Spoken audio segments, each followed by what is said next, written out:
99% of people that say stuff like that are not willing to do what it takes to make their dreams come true. The Marines have a saying, everybody wants to go to heaven, but nobody wants to die. And that's just real. At the center of bringing any dream into fruition is self-discipline. You know, something as simple as food and eating. It's not about your body as much as it is about your mind. It's getting command of your mind to be able to choose actions that are in your own best interest.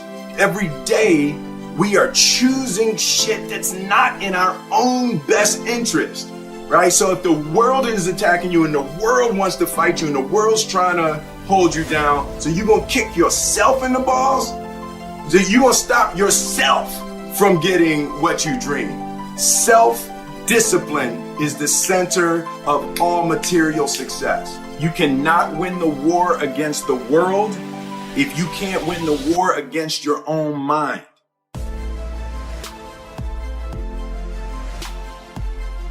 I believe that self-discipline is the definition of self-love. That when you say that you love yourself, that means that you have behavior towards yourself that is loving.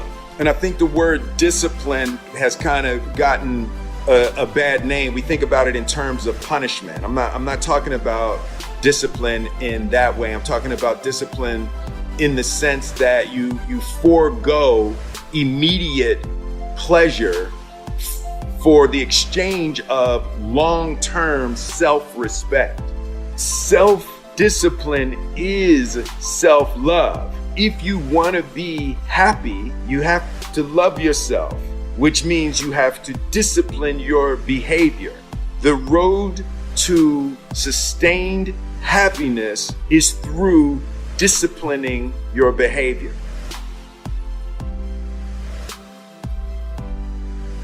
Before you can be a painter who can paint what's beyond mere memory, you have to inculcate that discipline skill, and a lot of that is painful repetition and hard grinding work. It's the sacrifice of the present for the future. But once you manage that, then things open up. And while you're learning those rules, the probability that you have any creative freedom to speak of or any facility with the rules is very low. You're a rank beginner, and there are places to encourage people to develop the discipline that's necessary to see beyond the discipline. I mean, that's why we have disciplines, right? I mean, the words aren't there by accident. You have to narrow yourself first, and then you can broaden outward. And so that's part of the process of maturation. That's part of the sacrifice of childhood. When you're a teenager and a young adult, you have to sacrifice everything you could have been as a child to be the one thing that you're aiming at. But then that opens up, and the universities are part and parcel of that process. And you need the guidance because the library is too large to wander through it unaided.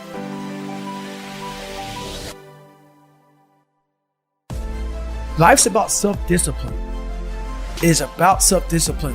We tend to do the things that are easy.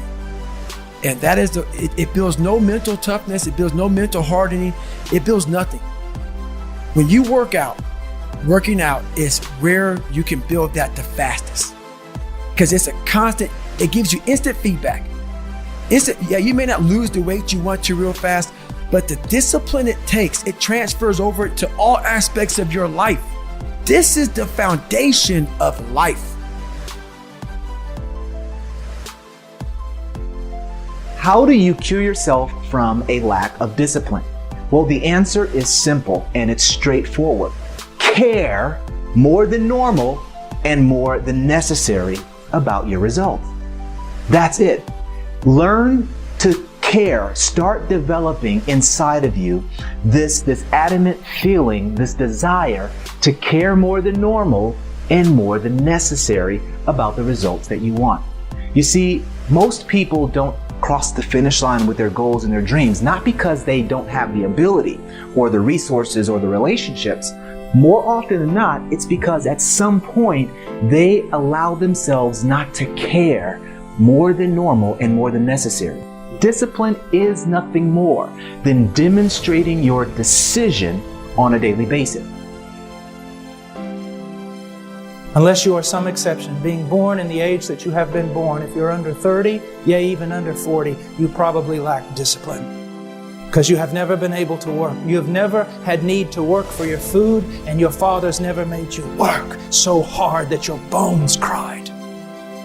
Discipline yourself in your speech. Discipline yourself in the company you keep. Discipline yourself in when you go to bed and when you rise up. This is a war. Discipline yourself. This is hard, and it will cost you everything. And by the time you're an old man, you will be broken, but strong in the things of God. If you look at anyone who has achieved anything, any level of success in life, one thing that they had in common is that they had self-discipline, at least around the results that they were going for. They were disciplined to do the things that were necessary to make that happen. So if you want self-improvement, you have to start to get more self-discipline. When we're talking about self-discipline, that starts with self-love, is to begin scheduling your entire day. That means entire day. From the moment you wake up to when you're sleeping at night, have it scheduled out. Because if you have a schedule, you're more apt to do the things that are on that schedule. Look at yourself as a disciplined person. Avoid declaring that you're a procrastinator to yourself or anyone else, because that is only going to reinforce that behavior. Do it now, whether you feel like it or not, because after all, what is self-discipline? It's doing the things that are right, whether you feel like it or not. Doing those right things that will produce you the results again, or at least get you closer to those results that you're looking for.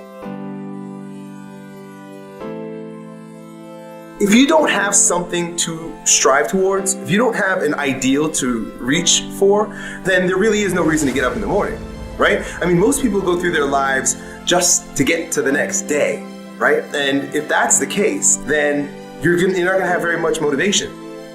You want to create a situation where there is something so extraordinary that you want to achieve in your life on the far end of things, the big picture, that you can't stay in bed. I'm excited to get my ass out of bed every single day. I get up and I can't wait to get things going.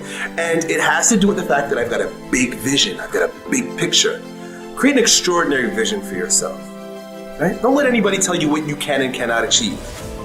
Create something huge, no matter how ridiculous it is, because it's going to get you up every single day.